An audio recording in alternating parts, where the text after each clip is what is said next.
સમાચારની વાત કરીશું વિગતવાર તો હાલ સમાચાર ગાંધીનગરથી ગાંધીનગર સ્થિત cyber centre of excellence operation mule hunt 2.0 અંતર્ગત આંતરરાજ્ય સાયબર ઠગાઈ નેટવર્ક સામે કાર્યવાહી કરીને બલ્ક મોડમાં કોર્પોરેટ બેંક એકાઉન્ટ સપ્લાય કરતી ગેંગના 6 સાગરીતોની ધરપકડ કરી છે। પોલીસ ઇન્સ્પેક્ટર કે મોદીને મળેલી બાતમીના આધારે દરોડા દરમિયાન આરોપીઓને પૈસાની લેવડ દેવડ કરતા પહેલા જ ઝડપી લેવામાં આવ્યા હતા। પ્રાથમિક તપાસમાં આરોપીઓ પાસેથી મળેલા બેંક એકાઉન્ટનો ઉપયોગ અંદાજે રૂપિયા 1.5 કરોડની સાયબર ઠગાઈમાં થયો હોવાનું સામે આવી ગયું છે। પોલીસના જણાવ્યા પ્રમાણે દેશભરમાં આ નેટવર્ક સામે કુલ 22 ફરિયાદો નોંધાઈ ચૂકી છે, જેમાં ગુજરાતની 6 તેમજ મહારાષ્ટ્રમાં ડિજિટલ અરેસ્ટ સંબંધિત 2 ફરિયાદોનો સમાવેશ થાય છે। હાલ પોલીસે સમગ્ર નેટવર્ક, અન્ય સંડોવાયેલા આરોપીઓ અને આર્થિક વ્યવહારોની વધુ તપાસ શરૂ કરી દીધી છે। તો ગાંધીનગરથી મહત્વના સમાચાર, ઓપરેશન મ્યુલ હન્ટ સફળ થયું છે। સાયબર ગેંગના 6 સાગરીતો ઝડપાઈ ગયા છે। 1.5 કરોડની ઠગાઈ કરી હતી।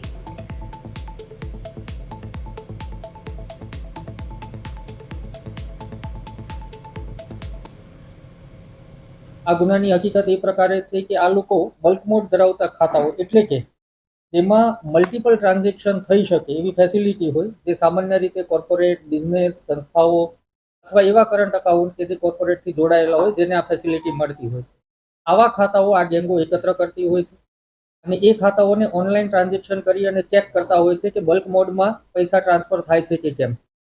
એક વખત એ ચેક થઈ ગયા બાદ એ ખાતાઓને આપવામાં આવતા હોય છે અને એ ખાતા ધારકના ફોનમાં એપીકેના માધ્યમથી એક મોબાઈલ એપ્લિકેશન ડાઉનલોડ કરાવે છે, જેથી વારંવાર ખાતા ધારક પાસે ઓટીપી ન માંગવો પડે। આ રીતે એકત્ર થઈની ધરપકડ કરવામાં આવેલી છે, જેમાં 3 ઈસમો ખાતા આપવા માટે આવેલા હતા। 2 ઈસમો જે છે એ ખાતાનું ઓનલાઈન ચેકિંગ અને એપીકે ડાઉનલોડ કરાવવાની કાર્યવાહી કરતા હતા અને પરમાર અક્ષયસિંહ જે મુખ્ય ભૂમિકામાં છે, જે આગળ સિન્ડિકેટ સુધી આ ખાતાઓ આઈડી પાસવર્ડ સાથે પહોંચાડતા હતા। ગુજરાતના સાયબર સેન્ટર ઓફ એક્સલન્સ દ્વારા દેશભરમાં સાયબર આતંક મચાવનારા મુખ્ય 7 આરોપીઓની ધરપકડ કરવામાં આવી છે। આ ગેંગ આંતરરાજ્ય ગેંગ દેશના 21 અલગ-અલગ રાજ્યોમાં 146 થી વધુ સાયબર ફ્રોડની ઘટનાઓને અંજામ આપીને અંદાજે રૂપિયા 116 કરોડથી વધુની રકમની રાષ્ટ્રીય સ્તરે છેતરપિંડી આચરી હોવાનું સામે આવ્યું છે। તો તપાસમાં આ સત્ય બહાર આવી ગયું છે।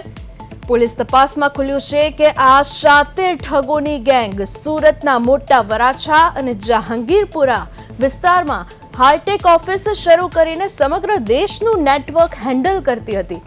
આરોપીઓ તદ્દન ખોટી અને બોગસ પેઢીઓ ઊભી કરી તેના આધારે અલગ-અલગ બેંકોમાં 18 જેટલા કરંટ એકાઉન્ટ ખોલાવતા હતા। સાયબર ફ્રોડ દ્વારા ભોગ બનનાર લોકોની રકમ આ જ બોક્સ મ્યુલ એકાઉન્ટમાં ટ્રાન્સફર કરવામાં આવતી હતી અને તેના બદલામાં આરોપીઓ મોટું કમિશન મેળવતા હતા। આ કરોડો રૂપિયાના કૌભાંડમાં કયા બેંક અધિકારીઓ કે અન્ય મોટા માથાઓ સામેલ છે તે દિશામાં સાયબર પોલીસે વધુ ઊંડાણપૂર્વક તપાસ હાથ ધરી દીધી છે। તો ગાંધીનગરથી વધુ એક આ સમાચાર સામે આવ્યા છે। ઓપરેશન મ્યુલ હન્ટ 2.0 અંતર્ગત કાર્યવાહી શરૂ કરવામાં આવી છે। 116 કરોડના સાયબર ફ્રોડનો હવે પર્દાફાશ થઈ ગયો છે। 7 આરોપીઓ ઝડપાઈ ગયા છે। તો બોગસ પેઢીઓ બનાવી 18 બેંક એકાઉન્ટમાં ઠગાઈ કરી છે। તો દેશના 21 રાજ્યોમાં આચરી છે 146 થી વધુની ઠગાઈ। મોટા વરાછા અને જહાંગીરપુરાથી ચાલતું હતું નેટવર્ક, હાલ તેનો પર્દાફાશ થઈ ગયો છે। અને સુરત ઝોનની સમગ્ર ટીમના કામગીરીથી 7 લોકોની એક ગેંગ પકડાયેલ છે। આ ગેંગના મુખ્ય જે 3 માણસો છે, ગૌતમ, મયુર અને અક્ષય, આ લોકો ઓફિસ ઊભી કરી હતી સુરતમાં 2 જગ્યાએ, મોટા વરાછા અને જહાંગીરપુરામાં। અને આ ઓફિસ ઉપરાંત આ લોકોએ 3 જેટલી પેઢીઓ ઊભી કરી હતી ખોટી, પોકર ચેટેક્સ, ધેનરામ અને 3-4 ટેકનોલોજી। આના માધ્યમથી અલગ-અલગ પ્રકારના સાયબર ક્રાઇમના ગુનાઓ આચરતા હતા। આ લોકોએ અત્યાર સુધી 116 કરોડથી વધુ રકમના સાયબર ફ્રોડ કરેલા છે, જેમાં કુલ 21 રાજ્યના 146 ગુનાઓનો ભેદ ઉકેલાવા પામેલ છે। અને આ લોકો સામે 14 જેટલી ફરિયાદો પણ